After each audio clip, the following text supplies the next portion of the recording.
Some losses don't break you all at once. They do it slowly, the way rust eats through iron. Quietly, patiently, until one morning you reach for something solid and your hand goes right through it. That's what losing Michael did to me. Welcome back to Dad's True Revenge. Grab your snacks, get comfortable, and remember, the people in these stories had every chance to behave themselves. They just chose wrong. Drop a comment and be sure to subscribe. You're going to love it here. I want you to picture something. Close your eyes. Actually, don't. Keep them open. You'll need to see this. Imagine you wake up every single morning for 4 years, and the first thought that hits you before your feet even touch the floor is, "Where is my son?" Not as a question anymore. More like a reflex. Like breathing. Like the way your heart beats without asking permission. That was my life. My name is Garrett Flynn. I'm 51 years old. I drive a truck that should have been retired 3 winters ago, and I live in a 2-bedroom cabin on the edge of Millhaven, Colorado, which is the kind of town people pass through on their way to somewhere better. I used to be an accountant. I used to have a wife named Annie, who smelled like vanilla and laughed too loud at her own jokes. I used to have a son named Michael, who was 17, brilliant, and absolutely terrible at skiing. That last part matters. Remember it. It was a school trip, Cedar Peak Ski Resort, 42 kids, 4 chaperones, 1 mountain, and somewhere between the second run of the day and lunch, Michael Flynn ceased to exist. No body, no note, no goodbye. Just a missing ski pole found 300 yards off the marked trail, a boot print in the snow that stopped like God himself had reached down and lifted my son off the earth, and a resort staff that went from sympathetic to suspicious to silent in the span of about 72 hours. I remember Cole Branson, the ski instructor assigned to Michael's group, standing in the resort office with his arms crossed, telling the sheriff. I turned around for maybe 2 minutes. 2 minutes, he was right there. 2 minutes. My son. Gone. The sheriff called it a tragic accident. Said Michael likely fell into one of the unmarked ravines on the north face. Said the terrain was unforgiving. Said they'd searched as long as conditions allowed. I said, search longer. They didn't. So I searched myself. Spent the first year doing nothing but. Hired 2 private investigators. Fired both of them when I realized I was paying one to drink and the other to agree with me. Spent my savings. Then Annie's life insurance. Then borrowed from Spencer Locke next door, who never once asked when I'd pay him back, which is the definition of a real friend if I've ever seen one. Spencer used to bring me food I didn't ask for and sit on my porch without saying anything. One evening I finally looked over at him and said, "You know you don't have to keep doing this." And he just shrugged and said, "I know." That man saved my life at least 4 times without either of us ever acknowledging it. But even Spencer couldn't save me from what the 4th year had turned me into. By then, the leads had dried up. The Facebook group I'd started, Find Michael Flynn, had gone quiet. The journalists who'd briefly found my story interesting had moved on to fresher grief. And I was sitting in that cabin surrounded by 4 years of printed emails, pinned maps, highlighter-marked documents, and cold coffee, looking like a man who'd confused obsession with hope. I wasn't well. I knew I wasn't well. I just didn't particularly care. It was a Tuesday in February when Jackson showed up. I remember because I was arguing with my truck. The engine had stalled, again, in my own driveway, and I was standing in 6 inches of fresh snow in my house slippers, leaning under the hood like I had any idea what I was looking at, saying things to that engine that I will not repeat in polite company. That's when I heard the tires. A car pulled up the gravel path behind me. Slow, deliberate. The kind of slow that means whoever's driving has been here before in their mind long before they got here in person.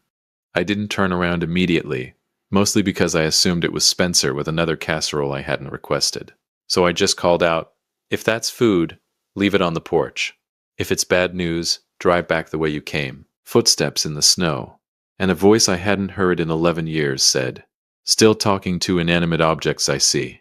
I turned around so fast I hit my head on the truck hood.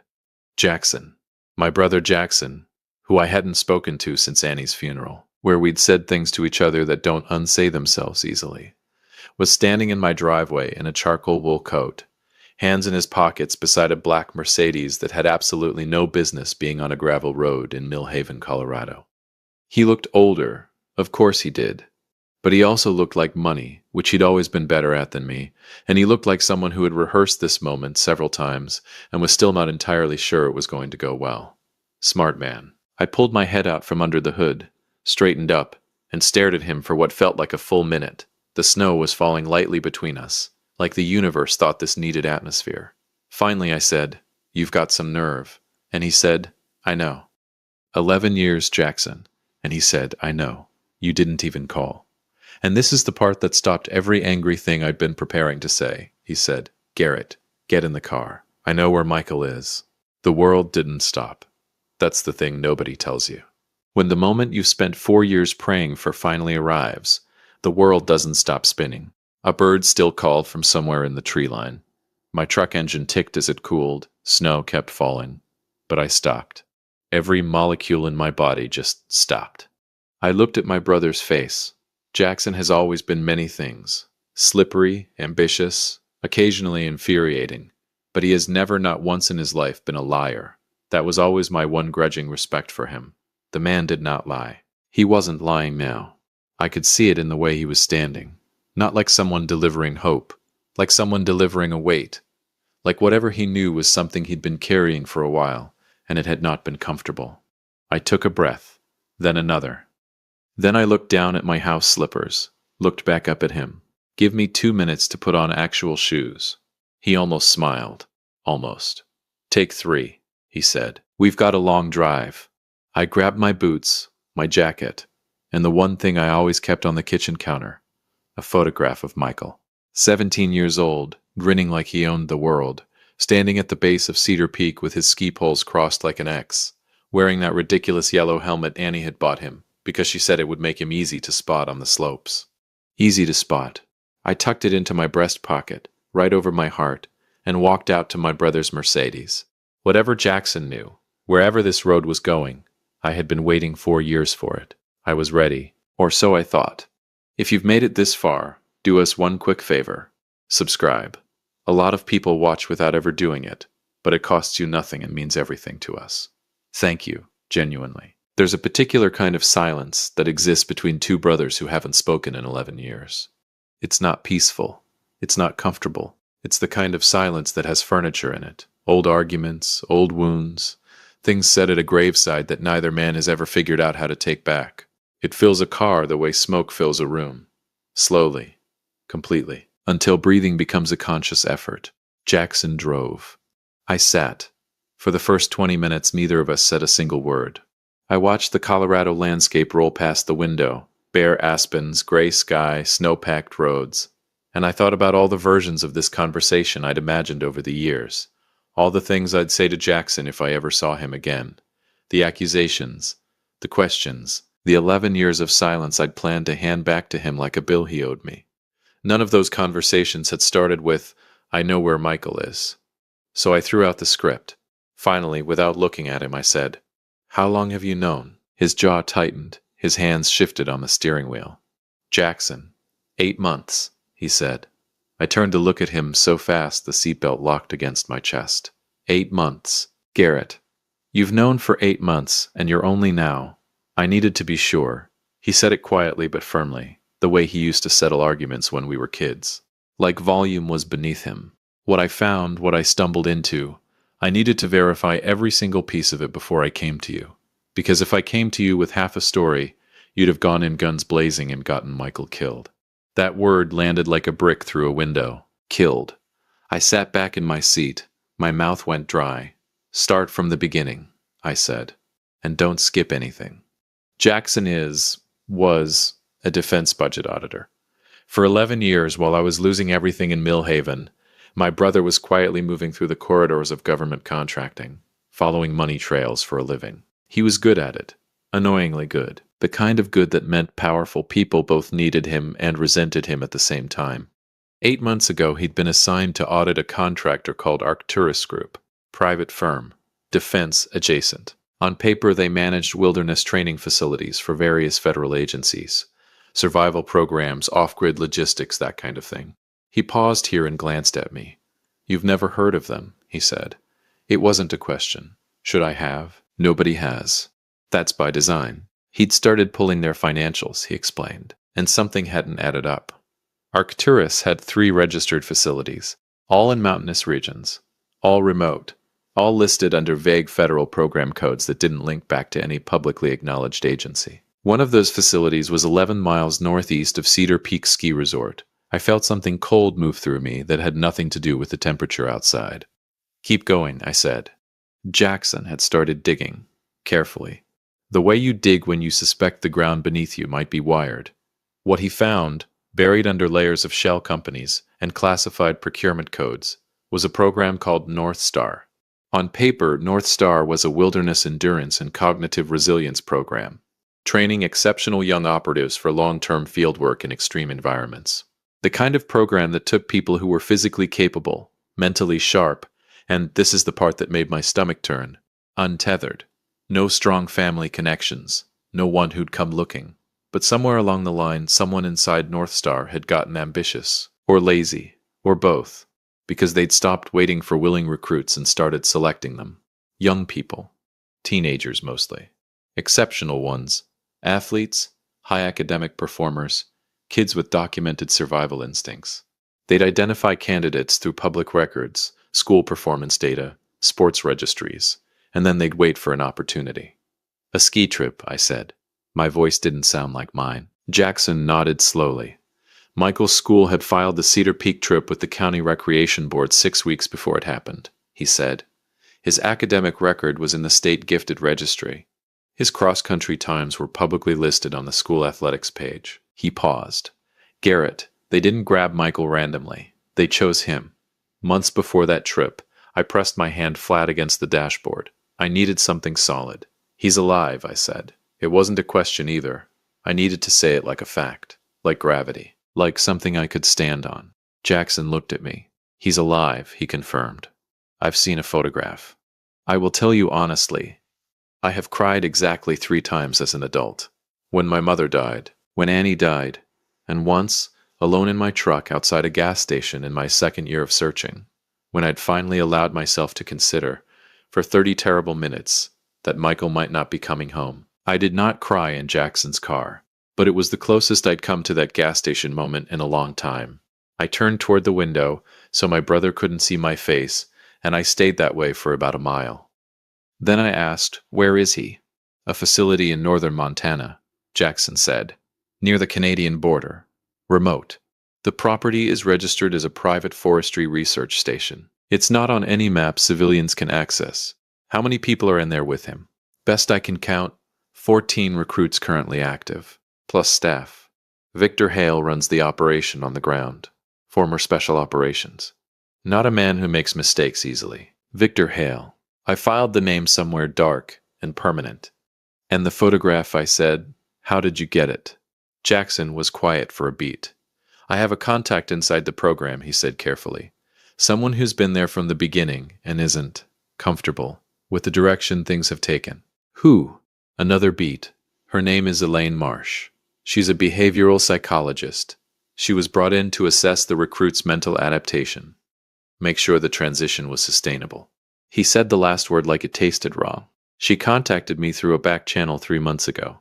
She's been feeding me information since." "Why?" I asked. "Why would she risk that?" Jackson's hands tightened on the wheel again. "Because Michael isn't adapting," he said quietly. "He never fully adapted. 4 years in, and he still asks about you, still talks about home. They've tried everything to redirect that. New identity, intensive conditioning, isolation protocols." He paused. "He's been resistant since day one, and Victor Hale has run out of patience for resistant." The cold thing moved through me again, faster this time. "What does that mean?" I said. "What happens when Hale runs out of patience?" Jackson didn't answer right away. "Jackson, what happens?" "They don't keep people who won't commit," he said. "That's the policy. Has been from the beginning. They consider a non-committed recruit a liability." He glanced at me once, quick, and then back at the road. "Elaine says they've given Michael 60 days. After that, they reclassify him." "Reclassify," I repeated. "That's a very clean word for something that sounds very dirty." "Yes," Jackson said simply. "It is." We drove another 20 minutes before I spoke again. I was doing the math in my head. 60 days. 60 days from when? How many were already gone? How long ago did Elaine tell you this? I asked. 19 days ago. 41 days. We had 41 days. I exhaled slowly through my nose. Where are we going right now? I said. Right now, today. Where does this road end? A motel in Durango, Jackson said. Elaine is meeting us there tonight. She got out of the facility 4 days ago. Told Hale she needed a personal leave. He gave her a week. After that, he'll get suspicious. So she's the plan, I said. She's the beginning of the plan, Jackson corrected. She knows the layout, the staffing rotations, the security protocols. She knows where Michael is housed, what his daily schedule looks like, where the blind spots are. I nodded slowly. My brain was already shifting gears, from grief to something sharper, something it hadn't been in 4 years. Purpose. One more question, I said. Go ahead. I turned and looked at my brother, really looked at him, for the first time since he'd pulled into my driveway. Why did you come to me? I said. You could have gone to authorities, a journalist, a congressman, someone with actual power. Why drive to a broken-down cabin in Millhaven and collect the wreck of a man your brother has become? The road hummed beneath us. Then he said, because he's not my son, Garrett. And this isn't my fight to win. He paused, but he's my nephew, and I've spent 11 years being the kind of man who stays out of things that are hard. His voice shifted slightly, something underneath it that sounded like it had been waiting a long time to come out. I'm done being that man. I didn't say anything. Neither did he. But somewhere between Millhaven and Durango, in a black Mercedes on a snow-packed Colorado road, 11 years of silence quietly folded itself up and moved to the back seat. We had 41 days. We had a psychologist on the inside. We had a brother who'd finally shown up. And we had Michael, my son, still fighting after 4 years. Still asking about home. He was waiting for me. And I was coming. If you've been listening for a while and want stories like this to keep coming, it really helps if you hit that like button and subscribe. 97% of people never do, but it's what keeps this whole thing running. So thank you for real. There's a moment in every man's life where he stops reacting and starts deciding, where the grief stops driving and he takes the wheel back. For me, that moment happened in a motel room in Durango, Colorado, at 11:17 at night, sitting across a scratched laminate table from a woman I'd never met, who had seen my son more recently than I had, watching her spread hand-drawn facility maps across the bedspread, like we were planning a military operation, which, if we're being honest, is exactly what we were doing. Elaine Marsh was not what I expected. I don't know what I expected exactly. Someone nervous, maybe. Guilty-looking. The kind of person who wrings their hands and speaks in whispers, and needs constant reassurance. Elaine Marsh did none of those things. She was composed, precise, and spoke the way surgeons probably speak before they cut. Clean sentences. No wasted words.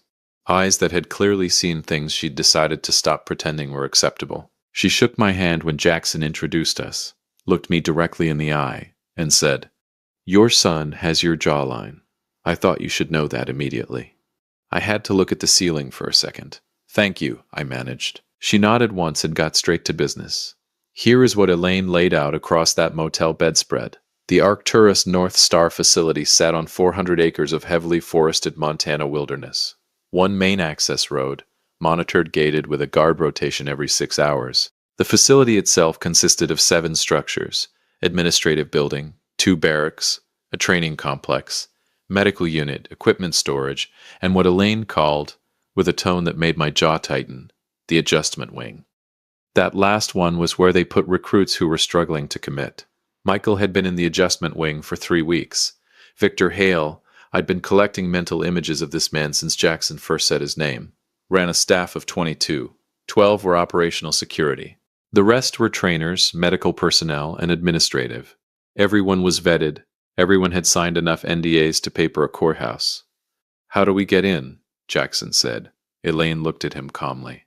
"We don't," she said. "Not through the front." She pointed to a section of the map, the facility's eastern perimeter. "Here, the boundary fence has a maintenance corridor that runs along the tree line. It's checked once every 48 hours. The next check was this morning." She looked up. "We have 47 hours before anyone walks that corridor again." I leaned forward, and Michael, adjustment wing, east side of the building, ground floor. She tapped the map. "There's a ventilation access panel on the exterior wall. It's not alarmed. They never thought anyone would be coming in through it. They only ever worried about people getting out. Their first mistake, I said. One of several, Elaine said quietly, and something in her voice told me she'd been cataloging those mistakes for a long time. We left Durango at 3 in the morning. Jackson drove. Elaine navigated. I sat in the back seat with Michael's photograph in my hand and a silence in my chest that was completely different from the one that had filled the car earlier. This one wasn't heavy. This one was loaded. 14 hours to the Montana facility. We stopped once for fuel and bad coffee. Jackson tried to hand me a sandwich somewhere around Wyoming, and I looked at it like it had personally offended me. You need to eat, he said. I need my son. You can do both. I ate the sandwich. It was terrible. I didn't say that because he was right, and I was trying to be mature about it. We arrived at the tree line east of the facility at dusk the following day, left the Mercedes hidden on a forestry access road half a mile back, and covered the rest on foot through knee-deep snow. I want to tell you I was scared. I think honesty demands it. My heart was doing things hearts are not designed to do continuously. My hands were cold inside my gloves. Every snapped branch underfoot sounded to my ears like a gunshot. But here is the thing about 4 years of loving someone you can't find. It builds a particular kind of stubbornness in a man. A refusal to be stopped by normal things like fear and reasonable odds. I had crossed the line from cautious to committed, somewhere around year 2, and there was no crossing back. Elaine found the maintenance corridor exactly where she said it would be. The fence was chain link, partially obscured by overgrown brush. Clearly not a priority for a facility that relied on its secrecy more than its perimeter. We were through in under 3 minutes. The adjustment wing was a gray, featureless building that looked like someone had designed it specifically to communicate that hope was not available here. I hated it immediately and completely. Elaine led us to the exterior wall. The ventilation panel was exactly where she'd marked it. A 2-foot square access cover, 4 screws, removable with the multi-tool Jackson had thought to bring, and I had not thought to thank him for yet. Jackson worked the screws. I crouched beside him. When we're inside, Elaine whispered, the corridor runs left. Michael is the 3rd door. It won't be locked from the outside. They rely on psychological compliance more than physical restraint at this stage. Psychological compliance. I added that to the list of things Victor Hale was going to answer for. And Hale? I said. Administrative building, she said. Night shift. He won't be in the wing. Then let's move before that changes, Jackson said, pulling the panel free. The corridor inside was dim and narrow, and smelled like industrial cleaning fluid, and something stale underneath it that made my chest ache in a way I couldn't name. 1st door, 2nd door, 3rd door. I put my hand flat against it. Took 1 breath, then I pushed it open. The room was small. A cot, a desk, a single barred window letting in a parallelogram of moonlight, and sitting on the edge of that cot, still awake at what must have been close to midnight, with his elbows on his knees and his head down, was my son. 21 years old now, broader in the shoulders than I remembered, hair shorter, a scar along his left jawline that hadn't been there before. But the way he looked up when the door opened, that reflex, that instant alertness, I recognized that. I'd seen it 10,000 times. I'd watched it develop from the time he was 3 years old and heard a strange sound in the house and came looking instead of hiding. He was always brave. Always. Even before they got their hands on him. He stared at me. I stared at him. 4 years of searching, of not sleeping, of cold coffee and dead-end leads and borrowed money and Spencer Locke's unrequested casseroles. 4 years, collapsed into about 4 seconds of pure, wordless, disorienting reality. Then Michael said, in a voice that was deeper than I remembered and shakier than he probably wanted it to be, "Dad?" And I said, because I am apparently incapable of a normal human response under pressure, I said, "You still have that terrible taste in helmets, I hope." He broke first. I broke half a second later. And somewhere in that gray, horrible little room, we met in the middle, and I held my son for the first time in 4 years. And I want you to understand, I am not a small man. And Michael had grown into someone nearly my size, and we probably looked absolutely ridiculous. I did not care even slightly. We had 7 minutes before the next internal check. Michael moved fast, no hesitation, like some part of him had been packed and ready for exactly this moment. He grabbed nothing from that room. There was nothing in it worth taking. We went back through the ventilation corridor, through the fence, through the tree line. We were nearly to the Mercedes when the facility's exterior lights snapped on behind us. "Run," Elaine said, completely calmly, like she suggested running every day. We ran. Here is where I tell you about the revenge. Because you came for it, and I promised it, and I am a man of my word. We didn't burn the facility down. We didn't extract Michael at gunpoint or leave a trail of unconscious guards through the snow. We're not those people. What we did was considerably more permanent. Elaine Marsh had not spent 3 months feeding Jackson information just to help one father rescue one son. She had spent 3 months building a case. Every document, every photograph, every internal communication she could access. Copied, encrypted, stored on a drive she'd kept sewn into the lining of her coat for 11 weeks. That drive went to 3 places simultaneously. The morning after we pulled Michael out, a federal investigator Jackson had quietly cultivated for 2 years, a journalist at a national outlet who specialized in government contractor misconduct, and a senator on the Armed Services Committee who had, as it turned out, been asking uncomfortable questions about Arcturus Group's procurement codes for months, and had been getting stonewalled at every turn. They couldn't stonewall all 3 at once. Within 72 hours, North Star was the subject of a federal investigation. Within 3 weeks, the facility was raided. Victor Hale was arrested on a Monday morning. I know because Elaine sent me a 2-word message when it happened. It's done. The 13 other young people in that facility were recovered and returned to their families. I won't describe those reunions because they belong to those families, not to this story. But I will tell you that I followed the news of every single one of them, and I kept a list of their names, and I still have that list. Arcturus Group was dissolved by court order 4 months later. Every executive who'd signed off on North Star, every person who had sat in a boardroom and approved the taking of children and called it a program, faced federal charges. It was not quick justice. It was not dramatic justice. It was the slow, grinding, paper-heavy kind that doesn't make for exciting television, but has the enormous advantage of being permanent. That was enough for me. Spencer Locke cried when we pulled into Millhaven. Actually cried, which I never expected, and which he immediately denied. Something in my eye, he said, wiping his face aggressively. Both eyes? Michael said. Spencer pointed at him. I don't know you well enough for you to be smart with me yet.